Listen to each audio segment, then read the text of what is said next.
ETV Network, Philippines, give thanks to the people whose films and music are used here for the sole purpose of evangelization, strictly non-commercial. Sa atin pong seryeng I Believe ng Bishop's Move, ay umabot na po tayo dun sa Article 8 ng ating Apostles' Creed. I believe in the Holy Spirit. Sumasampalataya ako sa Espiritu Santo. Last time on Bishop's Move. But I am telling you the truth. It is better for you that I go away. Because if I do not go, the Helper will not come to you. But if I do go away, then I will send him to you. And when he comes, he will prove to the people of the world that they're wrong about sin, and about what is right, and about God's judgment. Sabi ng Panginoon, He will convict the world of sin. Amen. And of judgment. Sabihin niya no? Kanya, yan bahagi talaga. Sa charismatic renewal, di ba madalas na sinasabi natin, I was convicted. Yes. Kala ko nung una, I was convicted, nahatulan siya sa court.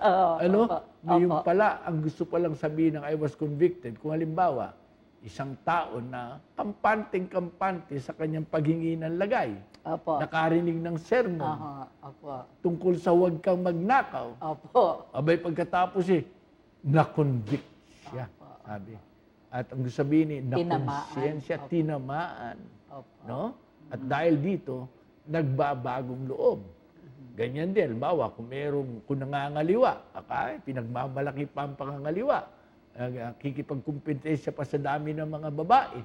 Pagkatapos nakarinig naman ng sermon tungkol sa thou shalt not commit adultery. Pag narinig yun tinamaan na gano'n. Nakukonvict, sabi. At nagbabago naman ang kalooban sa awa ng Diyos. You have heard that it was said, do not commit adultery. But I tell you, anyone who looks at a woman lustfully has already committed adultery with her in his heart.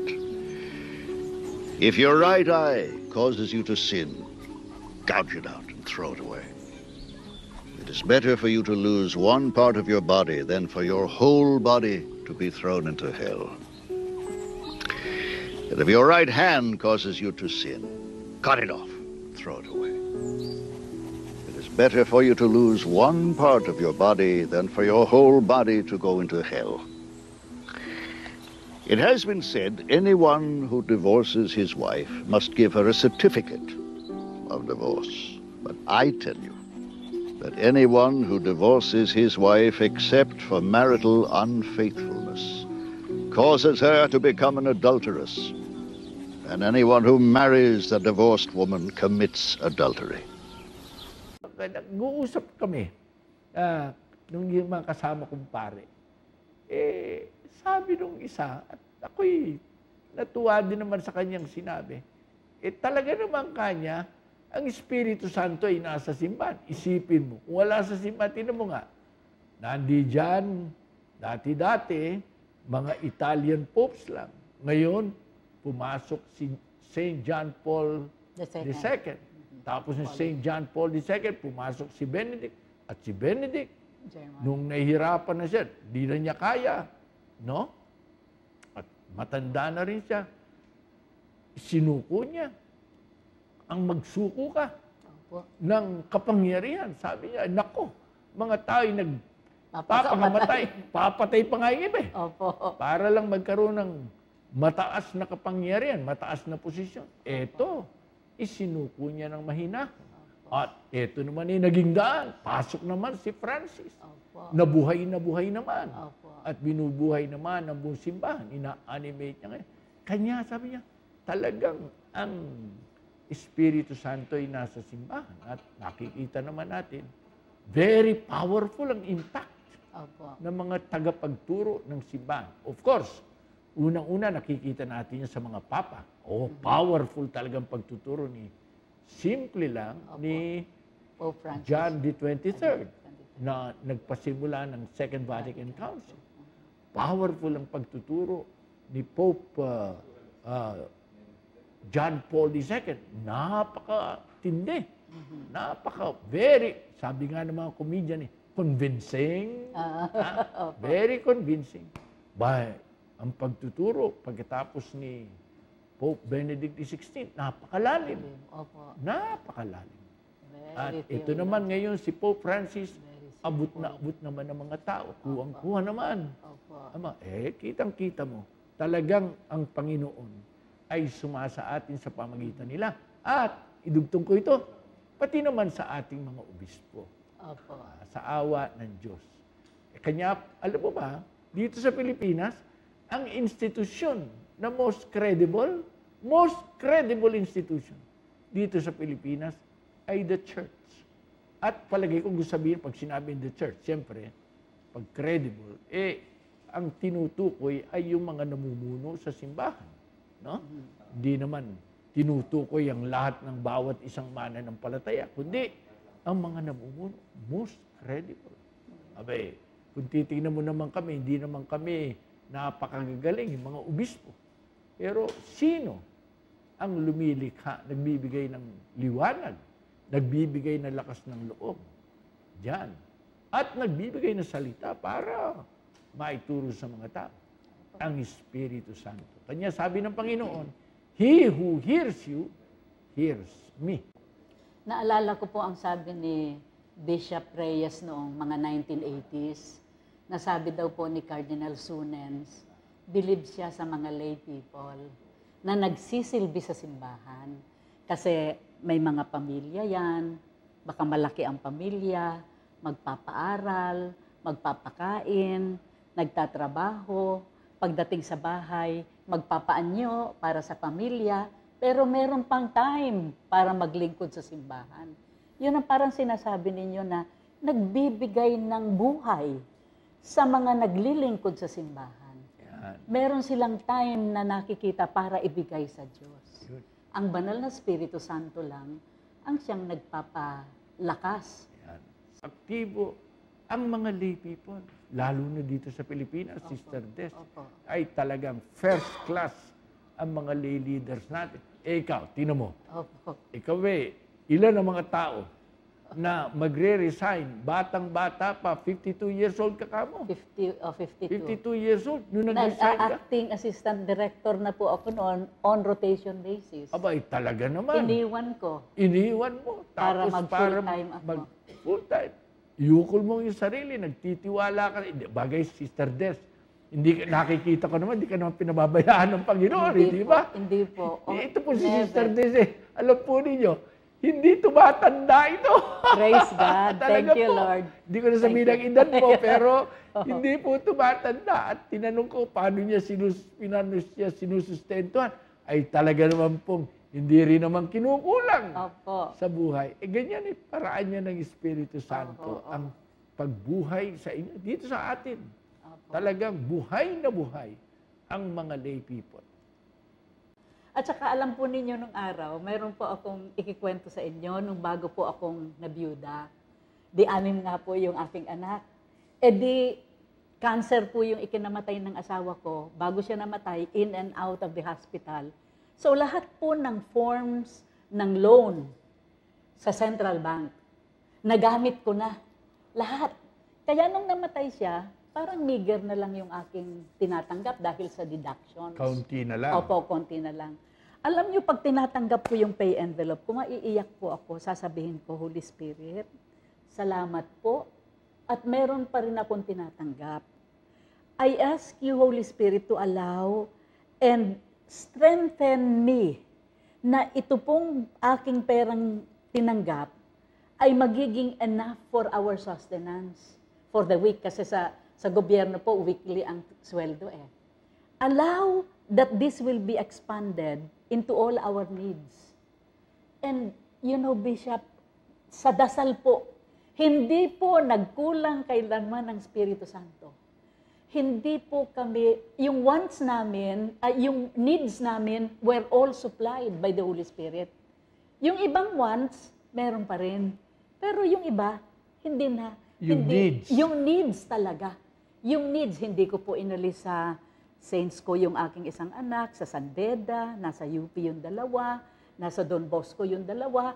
Hindi po sila tumigil, hindi sila nagkulang. Basta the Holy Spirit would always be there. He would never come ahead, but He's never late. Talaga naman. Opo.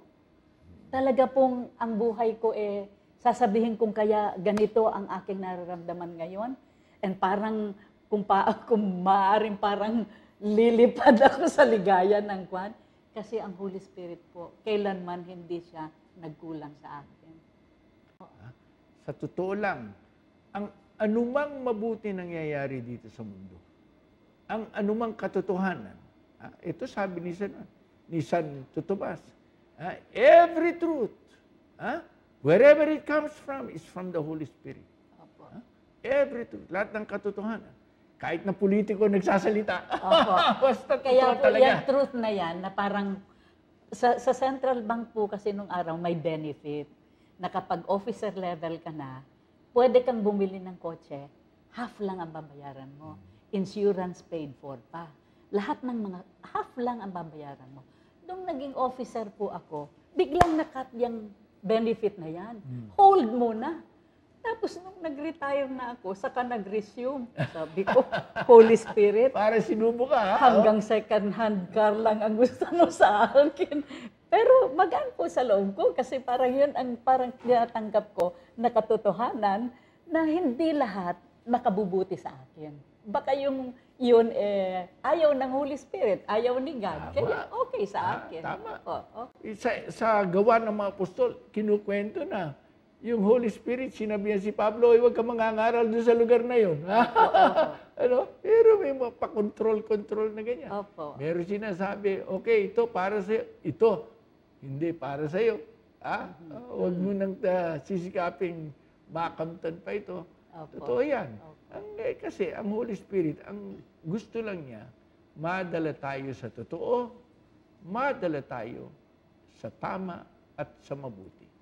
Pag nadadala niya tayo sa totoo at saka sa tama at mabuti, yun, makikita mo, natutupad na nga ang kalooban ng Diyos para sa gawain ng Espiritu Santo sa atin. Kanya, sana maging aware tayo, no? Opo. Na the Spirit of the Lord Isa panas. Isa panas. Opo. Isa panas. No? Talagang naririto. Unang-una nasa sa loob natin. Amen. Totoo. Opo. Pero totoo, inilabas mo yan, maganda. Nandi dyan sa kapaligiran natin, araw-araw. Bakit? Sapagkat siya Diyos. Opo. At sabi ni San Pablo tungkol sa Diyos, in Him we live and move and have our being. Sa Kanya tayo nabubuhay, sa Kanya tayo kumikilos, at sa Kanya tayo nagkakaroon ng pag-iral. Kanya tayo nakakapagpatuloy at umiiral tayo. Kanya, yan. Kanya, matuwa tayo. Pag may nakikita tayo, naririnig na maganda, nangyayari sa anumang parte ng mundo. Thank God. Makita yung mga ganun, mga efforts ngayon. Halimbawa, na ang ating bayan ay gawing tunay na malinis, kaaya-aya, na makontrol yung, na maayos, makapag-responde tayo sa climate change. Opo. And there are many causes of man-made global warming pollution. Agriculture is a part of it, and the management of forests and transportation. But the main part of it is the burning of fossil fuels, which provides more than 80% of all the energy the world uses. As a result, all this heat's being trapped, and the air temperature is going up quite dramatically.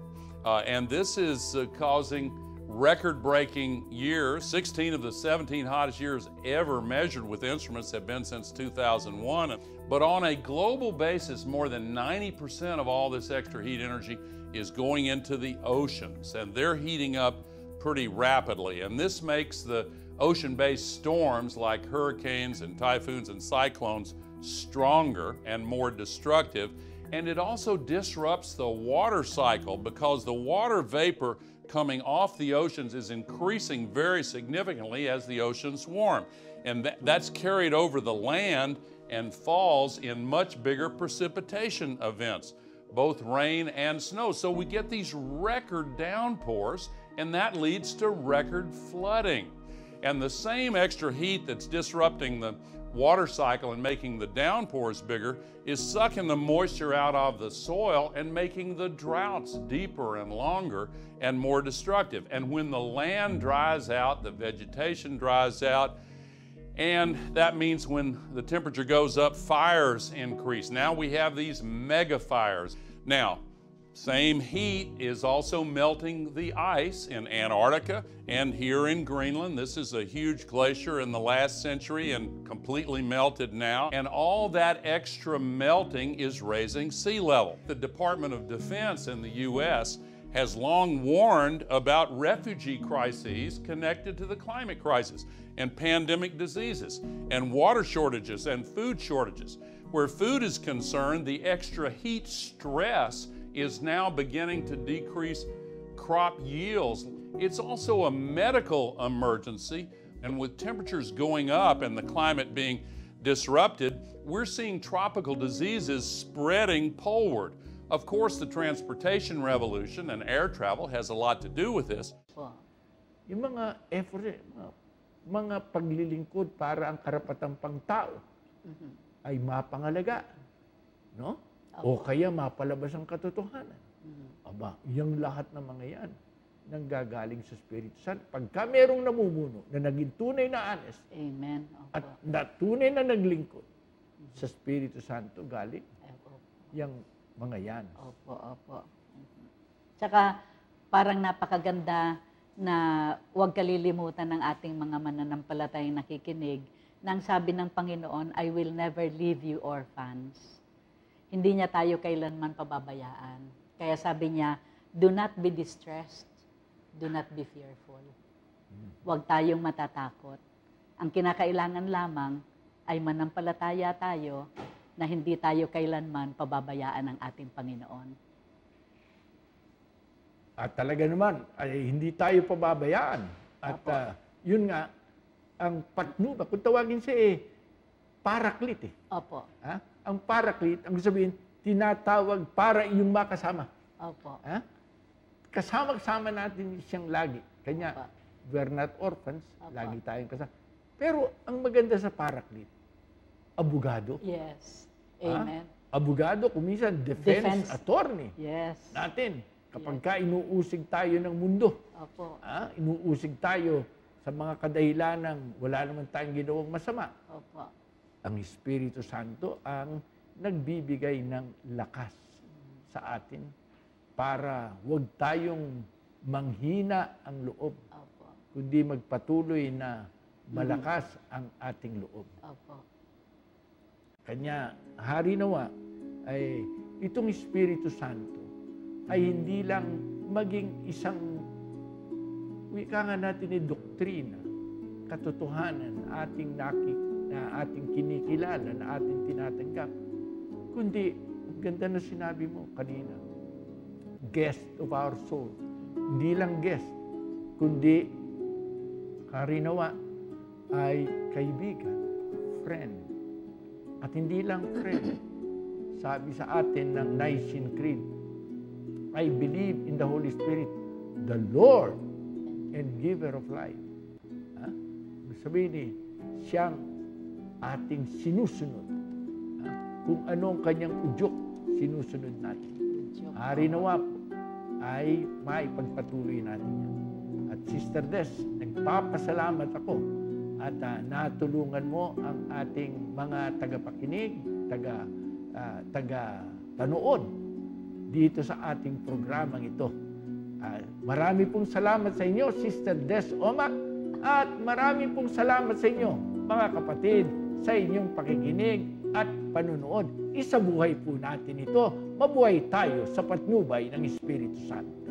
The pleasure po is mine at nagpapasalamat ako sa Panginoon na binigyan niya ako ng pagkakataon na maibahagi ko ang aking mga personal experiences at nalalaman tungkol sa banal na spirito. Executive Producer, Brother Ben Yalung. Supervising Producer, Brother Celso de Guzman. Directed by Chuck Duran. Special post video inserting by Brother Jings de Guzman. God With Us Foundation, M7.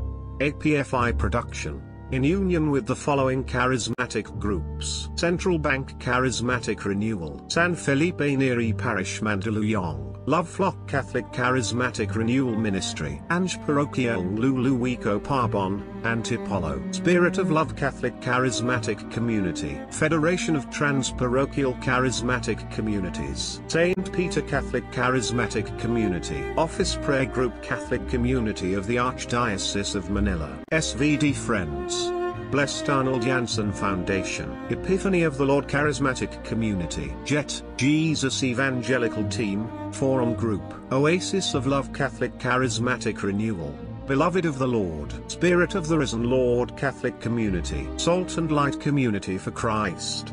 The Most Reverend Teodora Ted Cruz Bacani Jr. was born in Tuyo, Balanga City, Bataan on January 16, 1940. He obtained his philosophy and theology studies at San Jose Seminary. On December 21, 1965, he was ordained priest of the Prelature of Iba, now a full-fledged diocese, at the Manila Cathedral in Intramuros, Manila.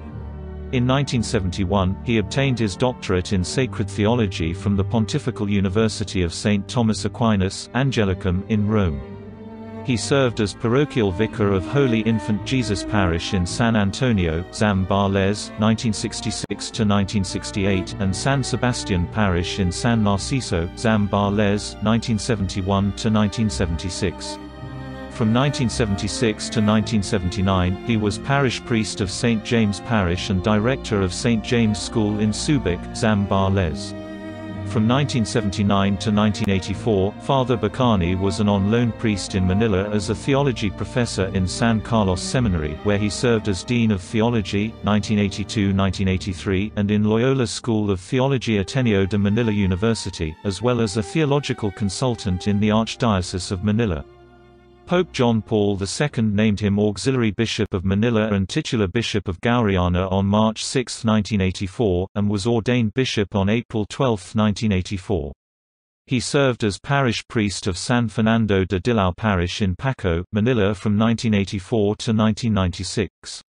He was named District Bishop of the Ecclesiastical District of Manila in 1985, and District Bishop of Quezon City North and Caloocan in 1996. With the creation of the Diocese of Novaliches on December 7, 2002, he was named its first bishop and was formally installed on January 16, 2003, but later resigned in November 25 of that year. We have mainstream production people.